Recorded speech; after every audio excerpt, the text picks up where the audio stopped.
Welcome to the Fresh Start for Life podcast, the show that will help you get out of debt and start living the financial life of your dreams. Now, here's your host, Don Golden. Hello and welcome to the Fresh Start for Life podcast. I'm Don Golden. If you have been a listener of the show for a while, you've probably noticed we haven't been around. It's been about 2 years or so since we published an episode. The reason why we went into sort of a 2-year hiatus is because I lost an attorney in the office, and so that meant that I had to start doing a lot more legal work, which included doing a lot of the initial consultations with the clients. And that was taking up almost all of my time, and we were unable really to create content, and especially content for this podcast. So unfortunately, this podcast has been in hiatus.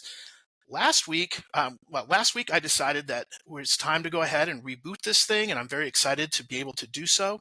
We had an episode that we had kind of recorded previously that we never published. So I thought a good way to kick off the new reboot would be go ahead and to publish this already edited, already recorded podcast episode with my good friend Charles LaPuca. So we did drop that last week as a bonus episode, but this is going to be our first real official reboot of the podcast with some new content and everything. If you noticed, if you listened to that last episode, I made a note in the show notes that it was recorded 2 years ago. It was recorded in 2022.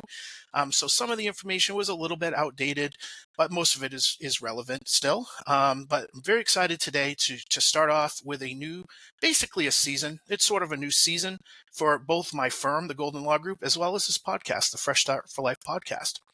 The big reason why I'm able to go ahead and reboot this is because I've found a way to create some additional time in my schedule. I did that really by finding somebody that we created a new role, and the new role is a debt relief consultant. And what a debt relief consultant does is sort of meet with the clients before I do and goes through a process with them. We'll get into more about the details of that in a little bit. But I found somebody that was that I thought would be very good to fill that role for me. And so we went ahead and hired an individual. Her name is Taylor Caston. And I asked her to join us today on the podcast so she could explain a little bit more about what she does for the firm and to talk a little bit more about herself so that you could get to know her. So without further ado, let's bring in Taylor. Taylor, welcome to the show. Thank you. I'm so excited. I'm really glad to have you here. So before we get into the details of your job, I'd love to hear a little bit more about you personally. Tell us about your background. Yeah, absolutely. Well, I'm actually, I work remote and I am from Michigan, born and raised. My background, in education, I went to the University of Toledo. I graduated with a bachelor's degree, and I have focused on sales throughout my career thus far. So I was able to meet with Don and kind of join on the firm recently. It's been a really, really great time. I've learned a lot. I really am looking forward to this chapter. And for my family, I have 2 little ones at home and a husband. And so we just kind of hang out. We have a farm here and it's great. So, So you have a farm in Michigan? yes. Yep. Do you grow crops and stuff like that, or Well, what? I guess love it's more of a hobby farm than an actual working farm, but we have Okay. chickens and ducks and all that kind of good stuff. Wow. So, yeah. Do you eat the eggs and stuff that the chickens lay and Yeah, stuff? we Oh, do. Yep, yep. My goal is to do a wildflower farm and like a side lot at some point. Maybe a mini cow or some goats or something. We'll wow. see. Yeah. So Do your that, kids get involved with that? oh yeah, yeah. Leo's super excited to do the 4-H thing when he gets to be old enough. So it's gonna be great. How old are your children? Remy's 18 months and Leo's 7. Great. Yeah. So that's really cool. So you have a younger family. My family's a little bit older. My kids are 22, 20, and 14. So that's really cool that you have a different perspective than I do about raising a family in this day and age and finances and stuff. If you don't mind, if you wouldn't mind sharing, tell me a little bit about your personal financial journey. Yeah, so I've thought a lot about this and how I kind of wanted to go. Um, about sharing my journey, and it was a little bit of a roller coaster. So I'm going to kind of start from the beginning and go from there. My family, my parents were wonderful people. They were more on the frugal side of things growing up. And I do think that there was a little bit of fear around finances. They are salt of the earth people. They're wonderful, but they did not come from wealthy families. They both built everything they have very much 401k is their only investment type of situation. And that just comes Hmm. from lack of education, I think, truly, which they now, as they've aged, realize there was opportunities that they may have misstepped on just because of that fear, right? So Hmm. as a teenager, there was no transparency. Hmm. And there was really no, especially when it came to student loans, when it came time for school, there wasn't really opportunity for me to Hmm. learn finances from them. And I think I've made that adjustment in my own life and will continue to do so for my own children, which I think is very important. So to say, when I started going to college, I took out the massive student loan debt. I got a credit card. I spent more than I made. And Hmm. I got myself in a position at a pretty young age, to be honest, with a lot more debt than I should have. And my parents, you know, they didn't go to college. My mom, she ended up later on in life, but not at a young age. And they didn't really realize what that would look like for me later on, I don't think. And also, they didn't really prepare me necessarily, or I didn't prepare myself as well for what that would look like. So, that being said, mid 20s, when I started having children, things like that, I really had to kind of rein it in.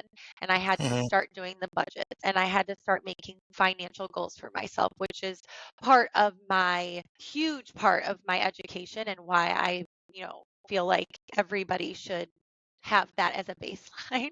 Hmm. Um, so yeah, anyway, so that's kind of, but then as I got older and I started my career and I was able to navigate it a little bit more and educate myself on investing and making sure, things were getting taken care of and not taking on high interest debts, personal loans, staying clear of that, I don't know, shark in the water type of finance options, I guess you could say. I really cracked down and put myself on a tight budget. And I still kind Hmm. of live that way, but I don't have fear related to finances.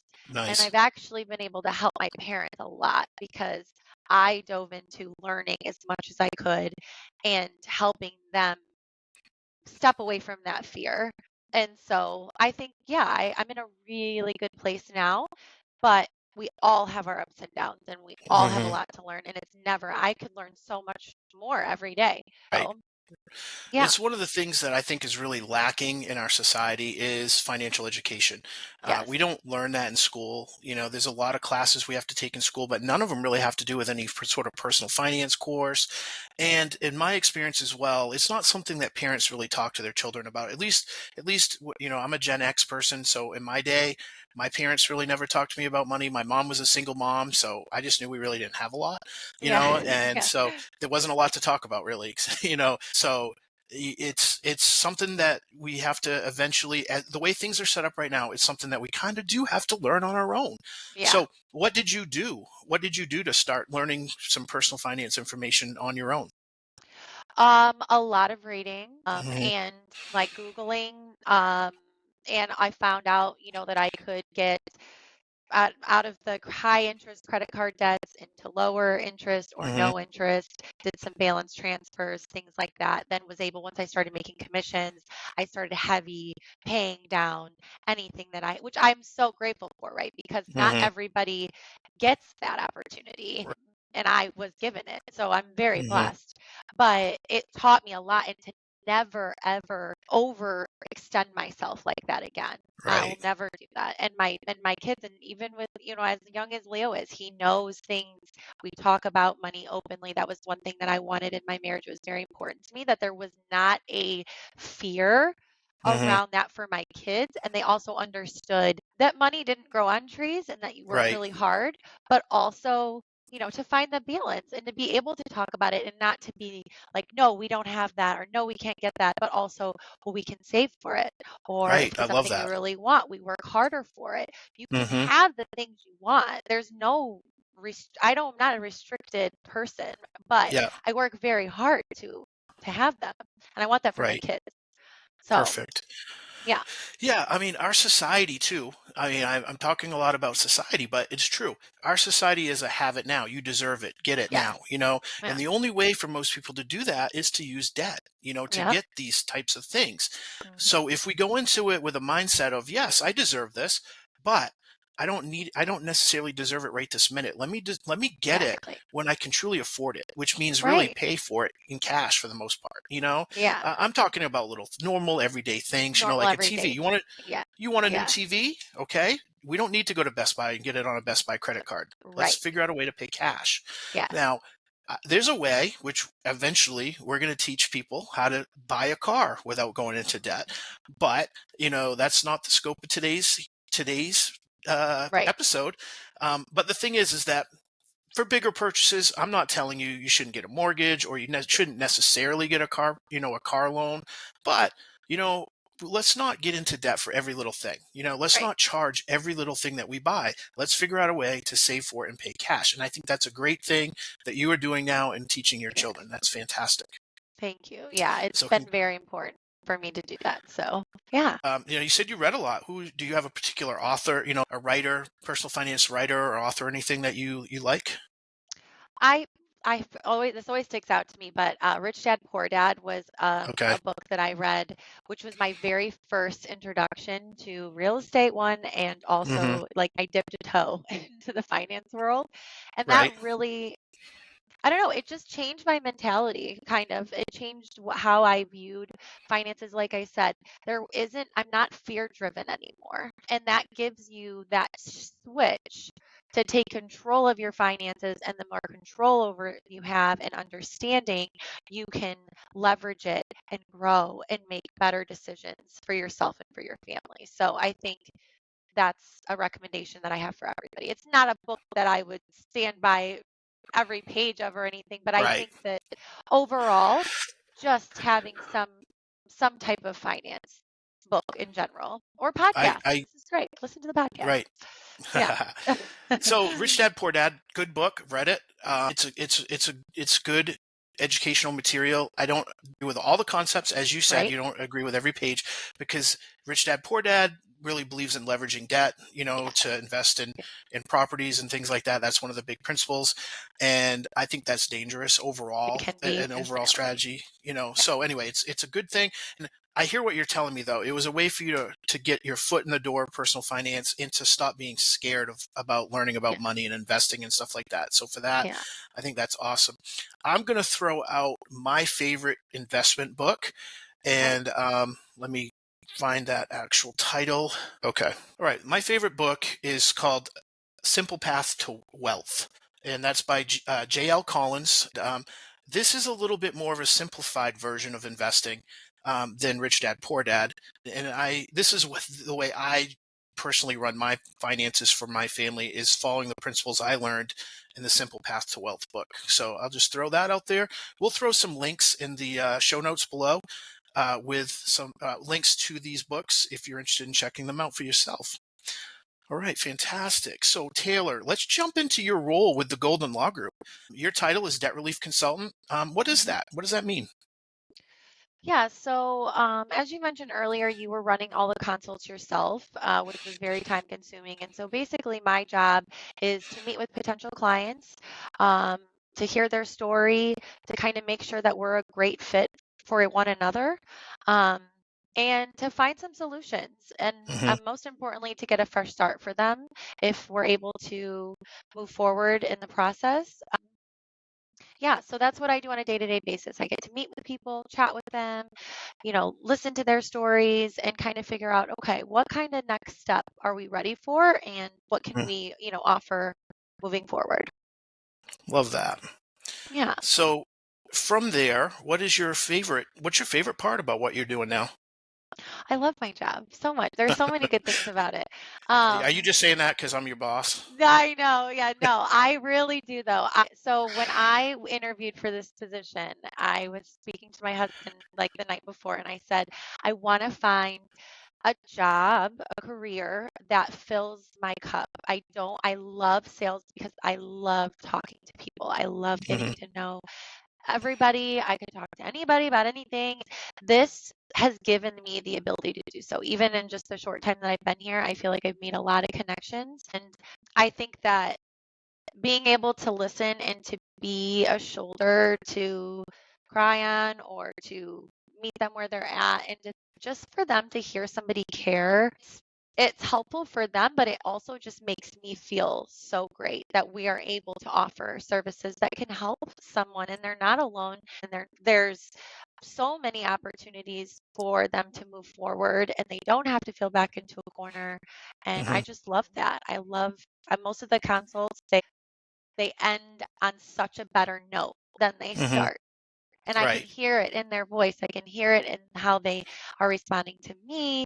If their husband or wife is on the phone and they're speaking to one another and there's kindness in their voices to each other because they realize that they can start over potentially or at least sort of get depending on the situation. That just that brings me joy. That brings me joy. Right. Right. So I love that. And I'm grateful. Really, I am so grateful. Yeah. So your job is really it's sales sort of, but Mhm. it's also more than that. It's about connecting with the clients and things of that nature. Yes. And it's really presenting them with a solution to a problem that they have that is going to hopefully give them some relief financially Relief. and Yeah. right.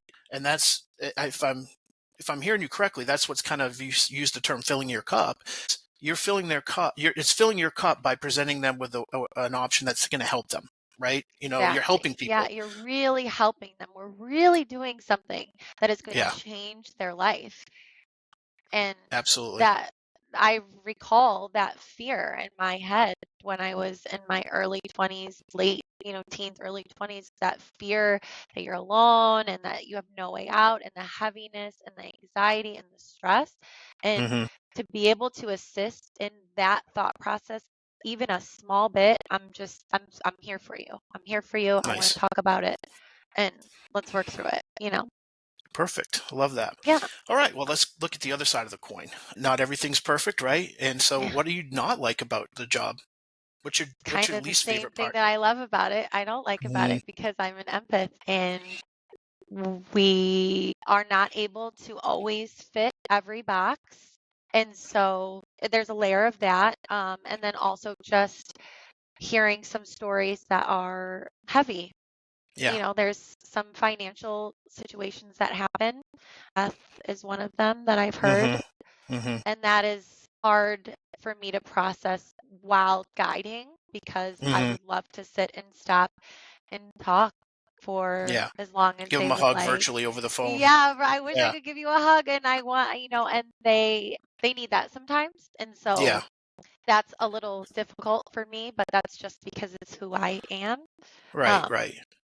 but Well, I think it's also one of the things that makes you good at what you're doing because if in order to do what we're doing, we have to genuinely care about our clients. And it's not yeah, just about selling them a service. It's also about making sure that we present them with the right options that's going to fit their needs, yes. but also walking with them through this process and showing them that care, that we want to do more than just help you get out of debt. We want to really walk beside you and make you feel better about your Yeah. life after this is all over with. And I think that's one of the things that you naturally do. And that makes you a great fit for our firm. And I thank you for that. Thanks. Thank you. Thank you Yeah, so much. absolutely. Right. Well, now the next thing we want to talk about really is I mentioned this earlier that Hmm. you represent a different generation. I'm Gen X. You're a Right. millennial with a younger Hmm. family than me. So I had the idea that it would be fantastic if we maybe added you to the show as a regular, so that Yes. we could get a different perspective. So that we could present my perspective as a middle-aged man raising a family, who's almost all my children are getting close to being out of the house, Hmm. and you having a younger family. I think that this gives us a good range that that our message could maybe be heard to more people, but also get a different perspective than just my old man perspective. Yeah, So, absolutely. so I'm Yeah, excited about this I'm excited possibility. too. It's great. I'm gonna learn a Perfect. lot too, I think. So that's good. Well, we're always learning, right? So that's part of Yeah. the benefit of doing the show is, we we think we know some things and then we start doing some research. This is the way I kind of have gone about it over the years. I Hmm. think I know something, have a topic, I dig into it a little bit more and I learn more, before I Yeah. actually present the topic to the audience. So I'm Looking excited. forward I to think it. it's, Me too. yeah, me too, because I think it's going to be good to have another voice, another person. I just think it's going to be fantastic, and I'm excited to get your perspective on things. And I just think our listeners will greatly benefit from that. I'm very excited. Happy to be here. Awesome. All right. Well, that's all for this week's episode. If you like this, I hope you will go ahead and like this episode in your podcast player, and recommend us to a friend or a family member or anybody else that you may think could use a little bit of education on personal finance, because that's the focus of the show. The show is to focus not just on bankruptcy, which is what we do as a law firm, but also on trying to teach people about personal finances going forward, because I believe I've had a bit of a calling to do more than just help people get out of debt, but my goal is to help people rebuild their life after bankruptcy, and for some people, maybe even avoid bankruptcy. So keep on listening to the show. We'll be back next week with another episode. Take care.